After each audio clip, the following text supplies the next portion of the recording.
Who's here has heard of Tesla Motors? Like they really fast, like 0 to 60 in 3.9 second cars. Like that's what I think about when I think electric cars, or I think of golf carts. Like the people that give you tickets on Pike because you forgot you parked your car there last night because you didn't want to get in your parking garage. Sorry, I'm rambling. But there's many other avenues to go to completely electric vehicles. And Jay came all the way down from Canada, right? All the way from Vancouver. This is a Cascadia event, I'm excited to say. So Jay is going to talk to us about electric vehicles.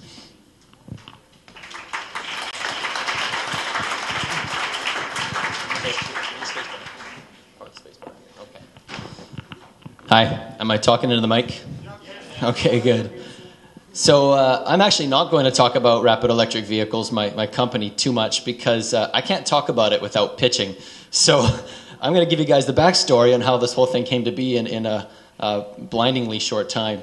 My name is Giraud. I'm the founder and CEO of Rapid Electric Vehicles.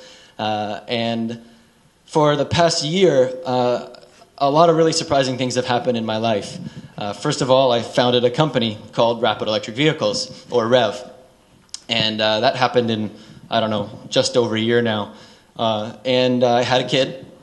And yeah, that came about the exact same time, so it was kind of burning the whatever at both ends. But before all of that, I also settled down, got a house and a family and everything, and it's all been really exciting. But before all of that, I used to be a professional snowboarder. And this is what I did for a living for many years. And it was a great time. Traveled the world out of 3 bags that could fit everything I owned, which was just, I thought it was the coolest thing. I always prided myself on that. Bounced around in and out of airports and ski resorts all over the place. After about 5 years of that, though, I started to sustain a lot of injuries. I don't have any pictures of the injuries, sorry. Thought that might be a little bit too gory. Actually, I do. I have x-rays somewhere. And that was all well and good, but after a lot of years of doing this, it kind of takes its toll on your body. And this was about 2002 when the war in Iraq had just kicked into place and global warming itself was starting to be accepted as a really real phenomenon, kind of agreed upon by a lot of scientists and politicians around the world. It wasn't being argued so much anymore. And in Whistler, where we were based, me and everybody else that was snowboarding for fun, we're honestly starting to wonder about how much snow was going to be on the hills in 10 years. And even IntraWest had a contingency plan for if there would be no snow for the Olympics. And everyone was really worried about it. I think there were some big hurricanes around that time too, so it all seemed so real, And with injuries and not much of a snowboarding future to look forward to anymore, I started to wonder where I was going to fit into all of this stuff. And all of the issues and challenges we were facing in the world, everything from famine to whatever, global warming and things like that. I thought, how could I do something that would give me a future that I would want to put the rest of my life into? And besides, who am I to just wake up one morning and just think I can solve some problems? I mean, I don't have a big degree. I'm not a physicist who's going to figure out how to stop storms or anything like that.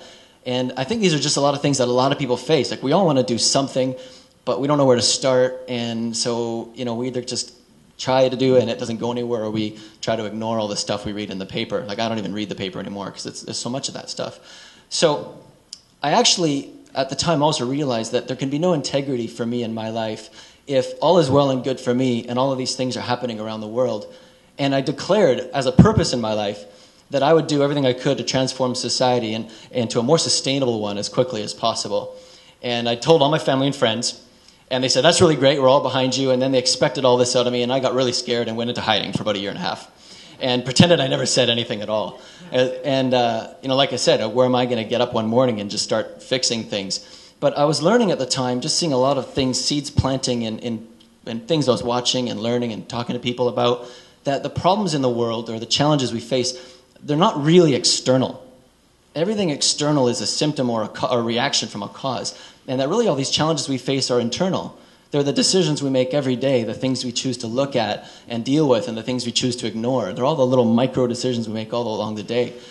And I started to see that, at least I believe, that our relationship to energy is the number one problem and solution to all of the challenges we're facing in society here in North America. And I'm not really looking globally here, just as our society. And like the consumption of energy and the uses of energy and the production of energy in all its forms and how we relate to that. Like, I know exactly how many gallons of gas goes into my car every day, but I can't for the life of me tell you how many kilojoules that is. I do know it's about enough energy converted to electricity to run your house for a month. So just to put it into perspective. And so that's all well and good, but it's so esoteric. Like, so what, our relationship to energy? What do I do with that, right? And I was talking to a marketing guru one day, and she said to me that people don't alter people's behavior, and that's what I wanted to do, was alter our relationship to energy. Technology alters people's behavior. And I thought about that. It hit me like a ton of bricks. Like, look at the cell phone, and look at the internet and computers and all this stuff, right? Look at how text messaging has altered the way we relate to communication, individually and as a whole. It's totally altered our behavior, right? I can see people doing it right now. So with that, I thought, what's the one technology device that we use pervasively in society that consumes a ton of energy everywhere? And I realized it's the car, right? The car, everybody has a car. There's 900 million cars in the world. I can't visualize 900 million anything. It's so hard to relate to that. And I remember my grade 11 auto mechanics teacher said that a car is at best 25% energy efficient. The rest of it goes to friction and heat. So I'm putting $80 of gasoline in my car. I'm getting 20 of it to move me around in the day, push around 4,000 pounds of steel. And all of that goes up in the atmosphere, and the other $60 of my money goes to friction and heat. I'm buying friction and heat. I'm paying for that in the world. Like, that's just because 900 million people do it doesn't make it not crazy. You know, if we really look at it, it's pretty crazy. So I started to research alternative energy pretty voraciously from, '04 on to '07. And learned about hydrogen and biodiesel and ethanol and electricity and E85, and really wanted to figure what could make the biggest difference in the shortest amount of time. And I came down to that it was really going to be electricity. But there's no silver bullet, by the way. We're going to need all of these energy choices for the next 100 years. And so one day I'm riding my motorbike on the Sea to Sky Highway. This is the Tantalus Glaciers. And it was just so beautiful. It looked probably better than this. And for some reason, I flicked off the motorbike and just coasted in neutral at about 60 miles an hour. And instantly, I could hear birds flying over my head. I could smell the creek I was riding by. It was dead silent. And I realized this must be what it's like to drive an electric car. It was spectacular. And I want you guys all to experience it. It's like nothing else. So that's what I decided to get behind. And wrote a business plan for 2 years. And talking to a lot of investors and stuff, this was '07. And in very late '07, December 14th, 2007, I'm talking to an investor in New York that we had a lot of talks with. And at some point he said, you know, we've talked a lot. And people can smell commitment from a mile away. So that was the last time I ever heard from him. Could never get a hold of him again, but that really landed for me. And the next day, I went into work. I was working at an auto dealership, had a girlfriend that had just gotten pregnant, didn't have any money in the bank, didn't know how I was going to pay rent at the end of the month, let alone buy Christmas gifts. And I was shaking. I was so scared. I quit my job right on the spot. Walked into the general manager's office, told him I had to start an electric car company.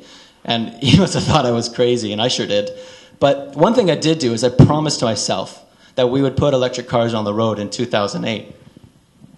And we did. So we developed a technology that transforms fleet vehicles into 100% electric. So it's like this giant reuse it program. There's 300 million cars in North America. 63 million of those are government and passenger commercial fleet vehicles. So I saw this as an opportunity to help government fleets lead by example, drive down their emissions, meet their carbon neutral mandates, save a lot of money because they own these things for 12 to 15 years, and start to solve the problem and bring the technology to the consumer as quickly as possible. So that's what we're about. And I'm really excited about the future. Sure, there's lots of challenges in the world, but it seems like everybody is involved in helping to make a difference for the future. So I'm really excited about it, and I look forward to seeing you all there. Thank you very much for your time.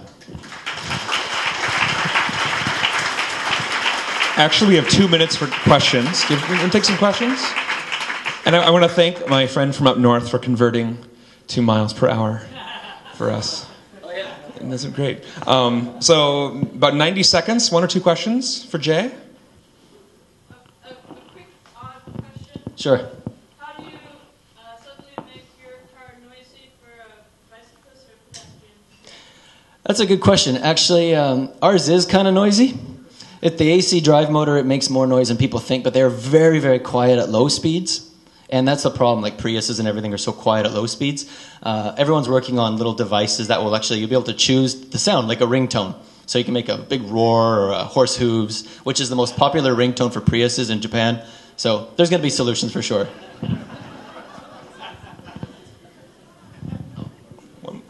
I guess there are no further questions. Jay, thank you very, very much.